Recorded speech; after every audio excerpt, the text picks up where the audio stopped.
Hello friends, welcome back to Arts Academy. जैसा कि हम लोग उधर आईबीसी यानी इंडस वैली सिविलाइजेशन सिंधु घाटी सभ्यता के बारे में हम लोग पढ़ रहे थे। अगर आप नहीं देखे हैं तो प्रीवियस वीडियो जा करके देख सकते हैं। आज हम लोग शुरू करते हैं यहाँ की जो टाउन प्लानिंग थी, किस तरह से जो नगरीय सभ्यता इसे कहा जाता है, आखिर ये नगरीय सभ्यता कैसे रही। तो अगर हम लोग बात कर ले इसकी सिटी यानी इसकी शहर के बारे में, तो बोला गया कि जो सिंधु घाटी सभ्यता है उसके शहर को मुख्यतः कितने तो 3 भागों में क्या किया गया, बांट दिया गया। एक अपर क्लास जिसे हम लोग हम लोग इसे दुर्ग के भी नाम से जानते हैं, दूसरा मिडिल क्लास और जो तीसरा है उसे हम लोग लोअर क्लास कहते हैं। बोला गया कि जो अपर क्लास रहा वो पश्चिम की ओर बनाया गया था और जो लोअर क्लासेस जो रहा वो पूर्व की ओर बनाया गया, जिस कारण से इसे पूर्वी टीला तो पश्चिम की ओर बनाया गया उसे पश्चिमी टीला बताया जाता है। अब कहा गया कि जो पश्चिमी जो टीला था उसको चारों तरफ से फोर्टिफिकेशन किया गया, चारों तरफ से उसे घेरा गया था, घेराबंदी किया गया यानी किलाबंदी किया गया, अतः इसे किला के भी नाम से, दुर्ग के भी नाम से जाना गया। इसमें मुख्यतः 2 प्रकार के ईंटों का प्रयोग किया जाता था। पहला कि जो अंदर का जो होता था वो अंदर से कच्चे ईंटों का प्रयोग होता था, तो बाहर से पके हुए ईंटों का प्रयोग किया जाता था। वहीं अगर कहा जाए कि यहाँ से क्या क्या मिला है वेस्ट से, तो बोला कि ग्रेनरीज मिला है यानी धान्य कोठर मिले हैं, कई सारे इंपॉर्टेंट वर्कशॉप मिला है जैसे कि मोती मनके, गोल्ड स्मिथ यानी स्वर्णकार के जो घर हैं वो यहाँ पर देखने को मिला है। तो बोला गया कि जो ईस्टर्न जो था उसमें कौन तो कॉमन पीपल, सामान्य लोग रहते थे जैसे शिक्षक, सैनिक, ये सब। ठीक उसी तरह से जो पश्चिमी दुर्ग रहा यहाँ पर कौन रहते थे तो रूलर रहते थे, पृष्ठ रहते थे, पुजारी रहते थे यानी शासक वर्ग के लोग यहाँ पर देखने को मिलते थे। अगर हम लोग बात करें कि इनकी सोसाइटी किस प्रकार की थी, तो बोला जाता है कि जो इनकी सोसाइटी था वहां पर इक्वालिटी यानी समानता देखने को नहीं मिलती थी, लेकिन सेकुलर बताया गया। सेकुलर इसलिए बताया गया क्योंकि वहां पर कोई भी ऐसा कोई खास रिलीजन यानी धर्म को लेकर कोई भी ऐसे स्थल देखने को, कोई भी ऐसा प्लेस देखने को नहीं मिला है जिससे कि ये पता चले कि ये एक स्पेसिफिक किसी रिलीजन को मानते थे। इसीलिए ये कैसा रहा तो एक सेकुलर रहा। दूसरा, अगर हम लोग इसकी रोड सिस्टम की अगर बात करें यानी सड़क व्यवस्था की बात करें कि इस सभ्यता के लोग किस प्रकार के सड़कों का निर्माण करते थे, तो हमें पता चलता है कि यहाँ पर जो सभ्यता ये जो थी ये पूरा का पूरा सभ्यता एक ग्रिड पैटर्न पर कई छोटे छोटे भागों में बटा हुआ था, जहाँ सभी रोड एक दूसरे को 90 डिग्री के कोण पर क्या करते थे, काटते थे। इस तरह से कई सारे ग्रिड पैटर्न में क्या था, बटा हुआ था, जहाँ पर सारे रोड जो थे वो 90 डिग्री के राइट एंगल पर क्या करते थे, काटते थे, इंटरसेक्ट करते थे, जिस कारण से इस तरह के पैटर्न को यहाँ पर क्या तो ऑक्सफोर्ड सर्कस कहा गया। याद रखना है कि इस तरह के पैटर्न जो सभी रोड्स एक दूसरे को 90 डिग्री के एंगल पर क्या करते हैं, इंटरसेक्ट करते थे, उस तरह के रोड पैटर्न को क्या कहा गया, ऑक्सफोर्ड सर्कस कहा गया। अब बोला गया कि यहाँ पर मुख्यतः मेनली 2 टाइप्स यानी कि मुख्यतः 2 प्रकार के जो सड़क है वो देखने को मिलते थे। एक जो मेन हाईवे के रूप में था, मुख्य राजमार्ग जो था, उसकी अगर हम लोग चौड़ाई की बात करें तो कितना 9.15 मीटर क्या रहा, चौड़ा रहा, जिसे हम लोग लगभग कितना तो 10 मीटर चौड़ाई बता सकते हैं। और वहीं अगर हम लोग जो जनरल स्ट्रीट रहा, जो सामान्य जो नगर रहा, इसकी या सामान्य जो सड़क जो है इसकी अगर चौड़ाई की अगर बात करें तो 2.75 से लेकर 3.66 मीटर चौड़ाई तक की सड़कें होती थी। अब कहा गया कि इस सभ्यता के जो लोग जो थे वो मिट्टी के सड़क बनाते थे, लेकिन सबसे सरप्राइज की बात, आश्चर्य की बात तो ये है कि इस सभ्यता के लोग जो मिट्टी के जो सड़क बनाते थे, वहां बारिश होने पर सड़कों पर एक बूंद भी जो बारिश के बूंदे जो थे वो दिखाई नहीं देते थे।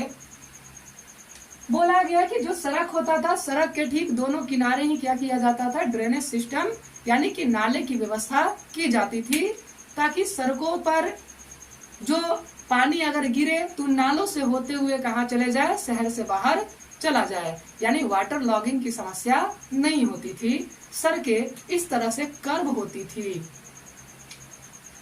अब कहा गया कि जो ऐसा भी सुनने को मिलता है कि वहां पर जो है चबूतरा हुआ करता था, जैसे जो मोहनजोदारो है, यहाँ से पता चलता है कि वहां पर चबूतरे जैसा बनाया जाता था। इससे ये पता चला हम लोगों को कि चबूतरा बना हुआ था, जिससे लोग वहां पर रहते थे, बैठते थे और अपना रिक्रिएशन का जो काम है वो किया करते थे। दूसरा है कि ग्रेट बाथ के बारे में, यानी स्नानागार के बारे में कहा गया कि जो स्नानागार है, इसकी प्रमाण, इसका जो एविडेंस है वो हम लोगों को कहां से, तो मोहनजोदारो से मिलता है। बोला जाता है कि इसका प्रयोग शायद किसी रिचुअल्स के लिए किया जाता होगा, लेकिन कोई भी इस तरह का एविडेंस मिला नहीं है। इसमें कहा गया कि ये चारों तरफ से क्या होता था, घिरा हुआ रहता था, जो पूरी तरह से प्लास्टर किया हुआ रहता था, पूरी तरह से अंदर से प्लास्टर्ड कर दिया रहता था। इसका जो फर्श हुआ करता था, ये जो फर्श होता था वो फायर बेक्ड ब्रिक्स का यूज किया जाता था, और इसी को हम लोग टेराकोटा कहते हैं, यानी आग में पकाए हुए जो ईंटें होती है उन्हीं को हम लोग टेराकोटा का नाम देते हैं। तो कहा गया कि स्नानागार जो है उसके फर्श में टेराकोटा का प्रयोग किया जाता था।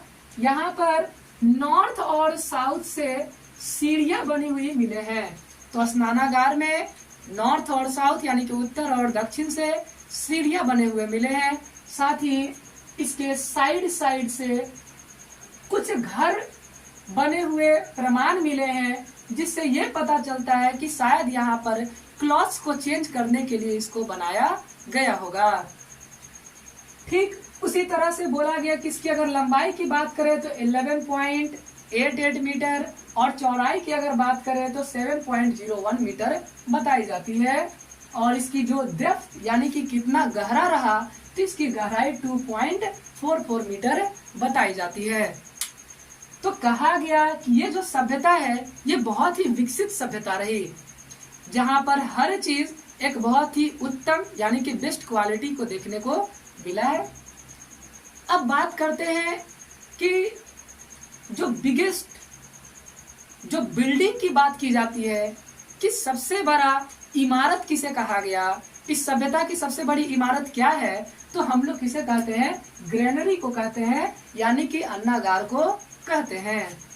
तो हमें जो ये ग्रेनरी जो मिला यानी जो अन्नागार मिला, ये हमें दो जगहों से मिला है, एक मोहनजोदारो से, दूसरा हड़प्पा से। तो कहा गया कि मोहनजोदारो से जो मिला गया जो ग्रेनरी है ये क्या है, तो ये बड़ा बताया जाता है, जिसकी कितनी बताई गई लेंथ, तो 22.86 मीटर, और इसकी चौड़ाई कितना है, तो 45.72 मीटर बताया जाता है।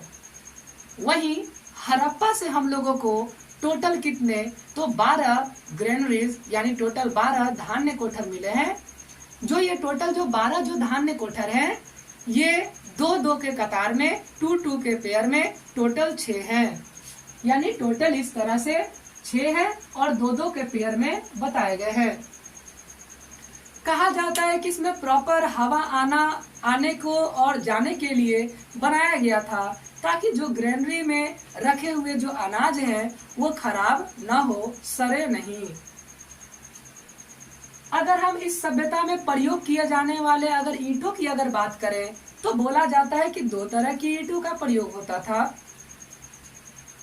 किन सभ्यताओं को लेकर, इजिप्ट, मेसोपोटामिया और सिंधु घाटी सभ्यता की अगर बात करें, अगर इन दोनों में कंपैरिजन यानी कि अगर तुलना अगर करते हैं तो हमें पता क्या चलता है कि जो इजिप्ट है, इजिप्ट में वहां पर ड्राई ब्रिक्स यानी धूप में सुखाए हुए ईंटों का प्रयोग किया जाता था। तो वहीं जो सिंधु घाटी की जो ये सभ्यता रही, यहाँ आग में पकाई गई ईंटों का प्रयोग किया जाता था। अगर हम लोग इसी तरह की कुछ और अगर जानकारी अगर हासिल इसमें करें तो कह सकते हैं कि इजिप्ट, मेसोपोटामिया और हड़प्पा में बरियल सिस्टम था, यानी दफन करने की सभ्यता थी, परंपरा थी। वहीं मोहनजोदारो में जो है वो कैसा, तो आग में जलाने की परंपरा देखने को मिलती है। दोनों ही जगहों पर अलग अलग तरह की परंपराएं देखने को मिली। अब बात करते हैं कि इस सभ्यता में प्रयोग किए जाने वाले ईंट। तो बोला गया कि सभ्यता में क्या आग में पकाए गए ईंटों का प्रयोग होता था।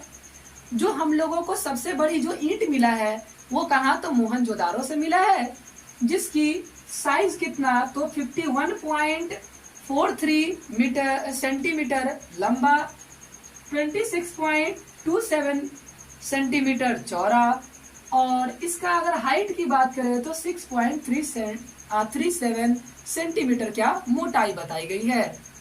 वहीं जो जनरल प्रयोग किए जाने वाले जो ईंट है, यानी जो सामान्य तौर पर जो प्रयोग किए जाने वाले जो ईंट रहे, उनकी अगर हम लोग साइज की बात करें तो कितना, 27.94 इंटू 13.97 इंटू 6.37, यानी लेंथ, ब्रेथ और मीन्स हाइट यानी मोटाई के आधार पर यहाँ पर बताया गया है।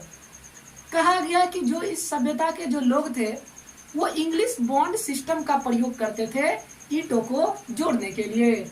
इंग्लिश बॉन्ड सिस्टम की अगर बात किया जाए तो जो ईंटें होते थे वो इस तरह से क्या किए जाते थे, जोड़े जाते थे, जैसा कि अभी हम लोग इन ईंटों को जोड़ते हैं। तो इस तरह से जोड़े गए ईंटों को ही हम लोग क्या कहते हैं, इंग्लिश बॉन्ड सिस्टम बताते हैं।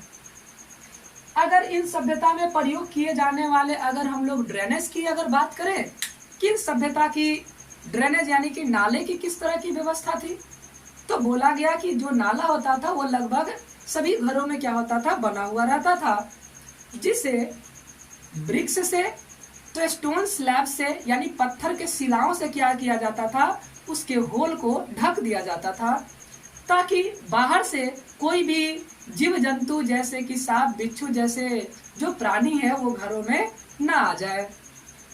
बोला गया कि ये सामान्यतः कहाँ बनाया जाता था, तो बोला गया कि हर के कोर्टयार्ड और बाथरूम में ये देखने को मिलता था, और जगह जगह पर मैन होल्स भी देखने को मिले हैं। जिस तरह से आज हम लोग मैन होल्स बनाना शुरू किए हैं, ठीक उस तरह से मैन होल्स ये लोग उस समय बनाते थे। इनके ड्रेनेज सिस्टम को ही देख करके आज मुंबई, नासिक जैसे जो शहर है वो इसका कॉपी करना शुरू किए हैं। तो बोला गया कि ये जो सभ्यता रही वो बहुत ही विकसित सभ्यता रही। अगर हम इस सभ्यता की बात करें तो कहा जाता है कि इस सभ्यता के जो लोग हैं यहाँ पर कुएं मिले हैं। तो कुएं जो मिले हैं वो सबसे ज्यादा जो कुआं है वो कहाँ से, तो मोहनजोदारो से मिला है, जहाँ पर कुओं की संख्या कितनी बताई जाती है, तो 700 बताया जाता है कि मोहनजोदारो से लगभग कितना, तो 700 कुएं मिले हैं, वेल मिले हैं, और उन वेल में स्टेप बनाया हुआ है यानी कि सीढ़ी बनाए हुए है। अब ये जो वेल होता था वो दो तरह का होता था, चाहे तो ये प्राइवेट हुआ करता था या तो ये पब्लिक हुआ करता था, यानी प्राइवेट प्लस पब्लिक दोनों ही तरह के जो वेल है वो यहाँ पर देखने को मिलते थे। अब बोला गया कि अगर हम लोग इसका एग्जाम्पल अगर दें तो हम लोग कह सकते हैं कि जैसे टाउन प्लानिंग के आधार पर अगर हम लोग बात करें तो कहा गया कि धौलावीरा जो है एक साइट रहा जहां पर जो नगर जो था, जो सिटीज जो थी वो मुख्यतः कितने, तो 3 पार्ट्स में क्या था, क्लासिफाई था। और धौलावीरा से हम लोगों को वाटर कंजर्वेशन यानी कि जल संरक्षण के बारे में पता चलता है। वहीं अगर हम लोग गुजरात में मौजूद लोथल की बात करें तो कहा जाता है कि ये सबसे लेटर फेज का रहा और इसे मिनी हड़प्पा के भी नाम से जाना जाता है। तो लोथल जिसे मिनी हड़प्पा कहा जाता है, इस लोथल की अगर बात करें तो वहां पर जो शहर जो होते थे वो ग्रिड पैटर्न में क्या थे, तो बटे हुए थे। जैसे कि जो घर होता था तो घर में सेपरेट मीन्स एक आंगन होता था और ठीक उसके साइड में बाथरूम, तो टॉयलेट रूम, और आंगन के ठीक किसी कॉर्नर में जो है यहाँ पर क्या, तो हम लोगों को कुआं बना हुआ दिखाई देता था। वहीं बोला गया कि ठीक गेट के सामने 6 फीट लंबा एक दीवार खड़ा किया जाता था, ताकि अगर कोई भी अगर इस दरवाजे से आए तो उसे डायरेक्ट अंदर घर में क्या हो रहा है ये ना पता चले, इसलिए लोग प्राइवेसी का भी ध्यान रखते थे। लोथल से हम लोगों को बहुमंजिले इमारत के बारे में पता चलता है, क्योंकि यहाँ से हमें 2 मंजिले इमारत और सीढ़ियों के जो साक्ष्य हैं वो मिले हैं। कहा गया कि सीढ़ियां सामान्यतः यहाँ पर कुशल अवस्था में यानी एक अच्छे फॉर्म में नहीं मिला है, क्योंकि ये कहा जाता है कि शायद इस समय वुडन स्टेयर्स यानी लकड़ी के बने हुए सीढ़ियों का प्रयोग करते थे, और यहाँ से होते हुए पाइप के माध्यम से इस ड्रेनेज सिस्टम में इसको जा करके क्या कर दिया जाता था, तो अटैच कर दिया जाता था, ताकि जो गंदगी हो, जो अपशिष्ट जो पदार्थ हो, जो वेस्ट हो, वही से पाइपलाइन से होते हुए कहाँ, तो ड्रेनेज में चला जाए। और इस तरह से इस सभ्यता की सोसाइटी के बारे में हम लोगों ने आज पढ़ा। नेक्स्ट क्लास में हम लोग इस सभ्यता की जो इकोनॉमिकल कंडीशन कैसा था, किस तरह से इनका इकोनॉमी था, इसके बारे में भी हम लोग चर्चा करेंगे। चैनल को लाइक, सब्सक्राइब और शेयर जरूर करें। Thank you.